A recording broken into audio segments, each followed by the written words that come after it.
Hello and welcome to Breathwood.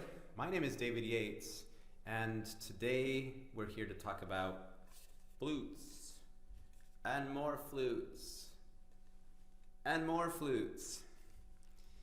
A while back, when I was working through some skin issues caused by playing didgeridoo, I had to let the didge go for a while and find something else to focus on, so I dove deep into flute playing.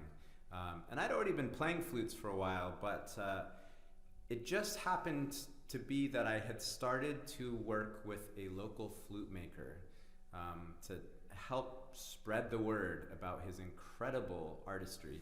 And it was the perfect time to go deeper into a different instrument. So I just want more people to know about him. His name is Bluestar, and he lives in Roberts Creek, which is on the Sunshine Coast of BC. It's a ferry ride away from Vancouver, and he does really beautiful work. And I want more people to know about that. So some of the flutes I'm showing today are part of my personal collection that I play at Sound Journeys and other events, and some I am holding on to, like this one, until someone asks to adopt one.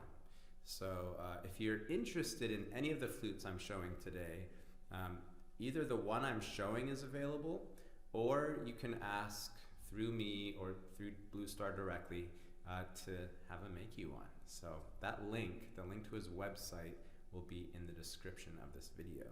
So let me just start with this single flute here. He tunes many of them to 432 hertz, and that's based off of middle A.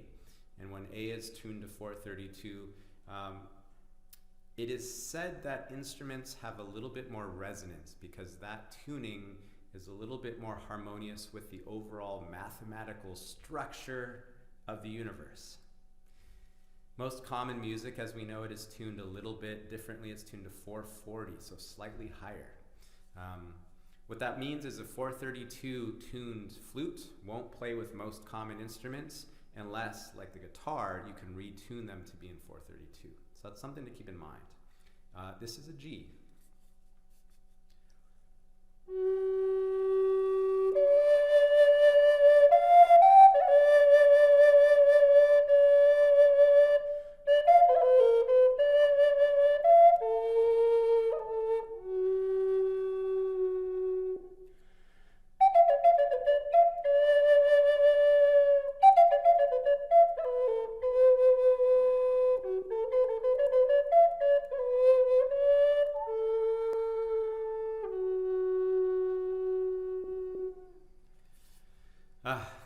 One thing that's so beautiful about his flutes is that they're really responsive. And they do vary from flute to flute. As I learned from him, the construction of this place right here, this is the fipple, where the air passes over this edge and gets split into two streams. That's what makes the sound. This top piece is the fetish. It directs the air over the fipple. This section can be crafted so that the airflow varies. More airflow means a little bit louder, more responsive flute. Less airflow means a flute that plays a little bit more softly. So an example of a flute that is in the other direction is this big F sharp I picked up from him. Now I don't play this one in too many sound journeys because it's very quiet. It's almost more of a personal meditation type flute.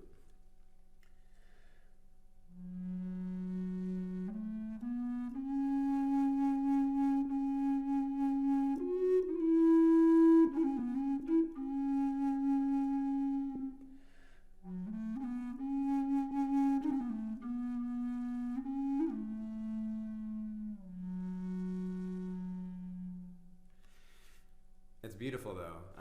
What I notice when I play is that my breath begins and then the flute responds, versus my breath begins and the flute is right there with me. So a flute like this is really about softness and quietness and playing gently somewhere in the forest. So that's one of my personal ones, a low F sharp. Then I'd always been wanting a drone flute.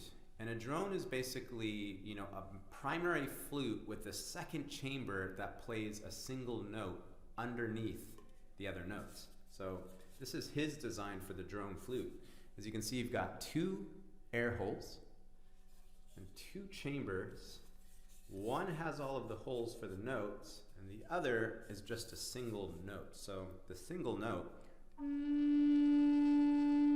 this one is in D, 432, and then the other side, also D. And when played together,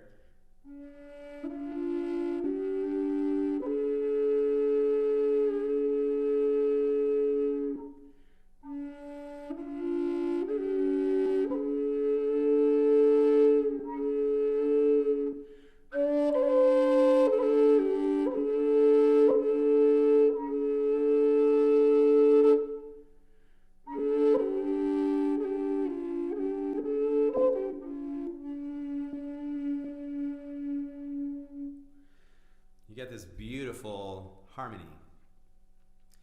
And it is possible to play the main side on its own.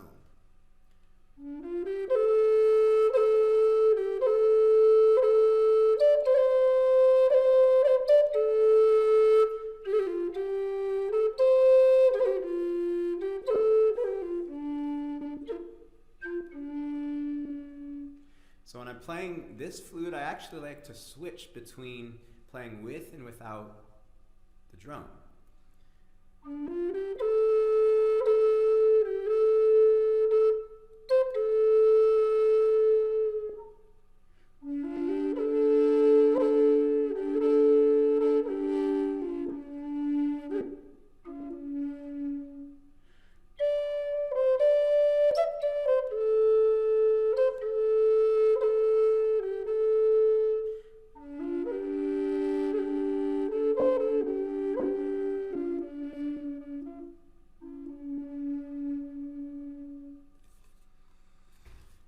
So this is 432, which means once again it will work great with other instruments that are tuned to 432, but not instruments that are tuned to 440.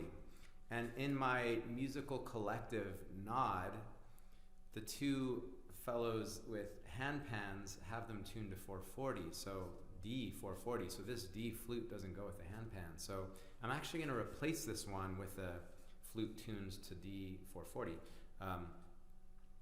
A 440. Right, that makes sense? If you understand, if not, just ask away, ask me questions to clarify. I'm not really trying to explain the difference right now. That means this flute's available for adoption.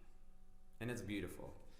And I'm a little sad to let it go, but it's, yeah, it's time to replace it with one that I can play with my friend's Hungs.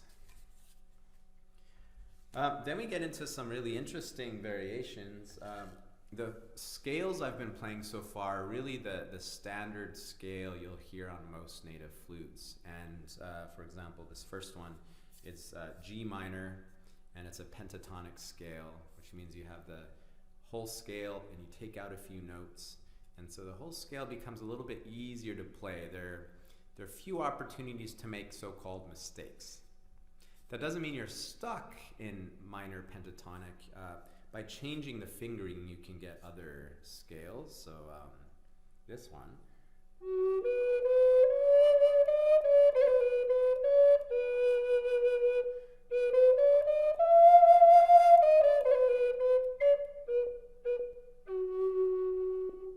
So fingering makes a difference. With any of these flutes, we're not stuck to just one scale. But sometimes a maker, like Bluestar, will take the main scale and actually tweak it to be a completely different, less standard scale. So this one, for example, this one reminds me of, you know, Eastern European klezmer type music. I think you'll hear this scale, you know, when people generalize and say Middle Eastern or Arabic, I think without having more specificity to the music itself, it's easy to generalize. I'm not super clear what this scale is myself. I just love playing it.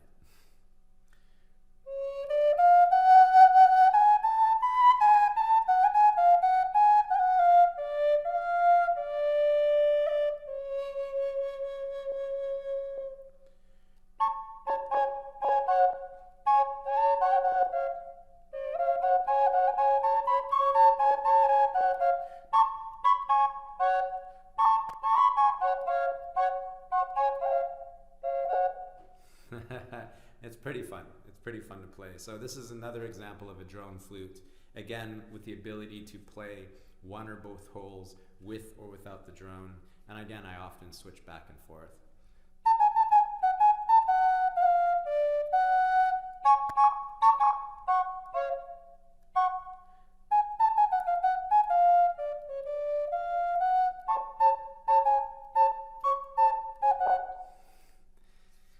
So that's definitely a fun flute. So, you know, if you ever decide to order a flute from Bluestar, he'll work with you to choose either kind of the more standard scale or maybe take it in a totally different direction. I know he's also working on major scales. The standard tuning is minor. With fingering changes, you can get a major feel, but now he's making major scales. So, let's see. This is probably my favorite flute out of all my flutes. This one I specifically requested from him. I said, make me the deepest drone flute you can. I think he said it's a bit of a challenge making this one. This is in B. So when it comes to flutes, it's getting pretty low. So the main side.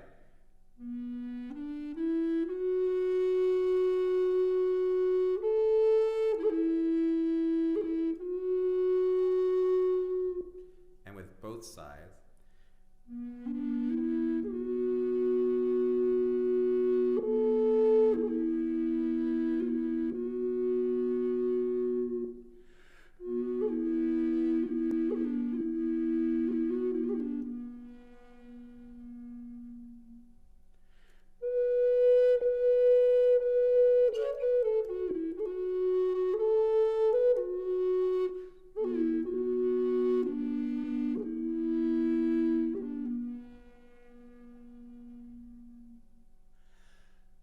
Takes a lot more air to play a flute this size and requires a fair amount of reach, both around the drone side and just to get the spread for the notes. I mean, out of all my flutes, this big F sharp back here requires the most spread. So it's important to match the flute to the hand size, otherwise it's just too difficult to play. Last, I'll just share one other totally different approach. This one, I come in and out of playing partly because it's a challenge mentally. He takes the concept of the drone flute and splits it so that there is half of a flute on one side. So one hand goes on one side, half of a flute on the other side. So one hand goes on the other side. And so it's possible to play two notes at once,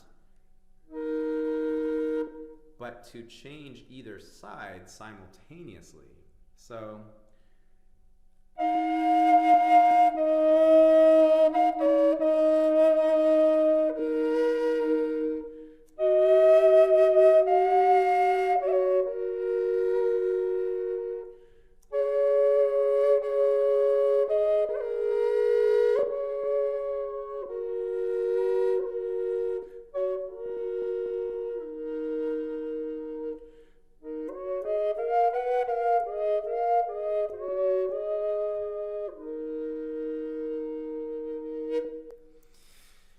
that's quite a lovely one. Requires a lot of air, a lot of concentration, but it really opened my mind up to entirely new possibilities. So he calls this a double melody. It's in the realm of an E and B, E on one side, B on the other. You can also play up and down the scale, so up one hand and then up the other, and you get more or less the effect of playing a single flute, but always with some harmony.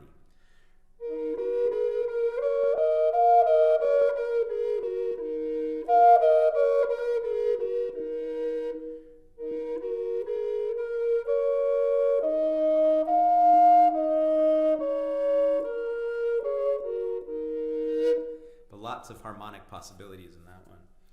So that's a beautiful flute as well. So those are the main Bluestar flutes I've got. The single, G in 432, that one's available for adoption. A D, drone, also in 432.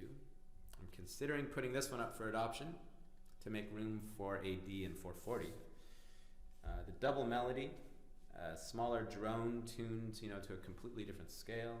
The low B drone, you might have to really beg him if you want one of those. And you got to make sure your hands will fit. And the super deep F sharp, I don't know that he's making them generally, so again, that would be a special request. And of course, he makes other keys, all kinds of woods, special orders. And I think the reason I really like getting flutes from him and working with him is just because he's such an authentic, genuine character. He is his own being. He lives up on the hill in the woods making flutes. And I don't know, I just think he's a really magical fellow, really wonderful, lovely being. So I love supporting work by artists like Bluestar, especially when it's made with such love. He calls this process birthing, and these are his children, and they're up for adoption, not for sale, but for adoption. And I just think that gives more sense of beingness and aliveness to an instrument that would otherwise be seen as an object to be tossed around. Instead, this is a being, and even talks about, when a flute is ready to be adopted, to go out in the world, when you play it and you can feel the vibration, the humming, the purring of the air underneath your fingers. So when I tune into that,